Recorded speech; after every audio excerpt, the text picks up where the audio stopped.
സൗദിയിൽ നാളെ മുതൽ വീണ്ടും തണുപ്പ് വർദ്ധിക്കുമെന്ന മുന്നറിയിപ്പ്. രാജ്യത്തിന്റെ വിവിധ ഇടങ്ങളിലായിരിക്കും തണുപ്പേറുക. കാലാവസ്ഥാ നിരീക്ഷണ കേന്ദ്രത്തിന്റേതാണ് മുന്നറിയിപ്പ്. ചൊവ്വാഴ്ച വരെ തണുപ്പ് തുടരും. വിവിധ പ്രദേശങ്ങളിൽ മൂടൽമഞ്ഞും എത്തുമെന്നും മുന്നറിയിപ്പിലുണ്ട്.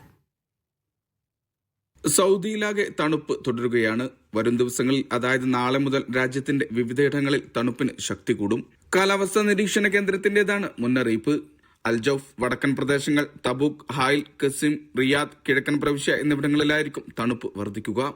രാജ്യത്തെ കുറഞ്ഞ താപനില 2 ഡിഗ്രി സെൽഷ്യസ് മുതൽ -2 ഡിഗ്രി സെൽഷ്യസ് വരെ താഴുമെന്നും മുന്നറിയിപ്പിലുണ്ട്.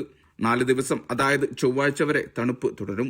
തബൂക്ക്, അൽജൌഫ്, വടക്കൻ പ്രദേശങ്ങൾ, കിഴക്കൻ പ്രവിശ്യ, രാജ്യത്തിന്റെ ഹൈ റേഞ്ച് മേഖലകൾ എന്നിവിടങ്ങളിൽ മൂടൽമഞ്ഞെത്തുമെന്നും മുന്നറിയിപ്പുണ്ട്. തണുപ്പേറുന്ന സാഹചര്യത്തിൽ പ്രതിരോധ മുൻകരുതലുകൾ എടുക്കണമെന്നും ആരോഗ്യ പ്രയാസങ്ങൾ നേരിടുന്നവർ ചികിത്സ തേടണമെന്നും ആരോഗ്യ മന്ത്രാലയത്തിന്റെയും മുന്നറിയിപ്പുണ്ട്. കാലാവസ്ഥാ മാറ്റവുമായി ബന്ധപ്പെട്ടുണ്ടാകുന്ന ശ്വാസതടസ്സമടക്കമുള്ള പ്രശ്നങ്ങൾ ശ്രദ്ധിക്കണമെന്നും കേന്ദ്രങ്ങൾ വഴി നൽകുന്ന സൗജന്യ പ്രതിരോധ വാക്സിനുകൾ എടുത്തുവെന്ന് ഉറപ്പാക്കണമെന്നും മന്ത്രാലയം നിർദ്ദേശിച്ചു.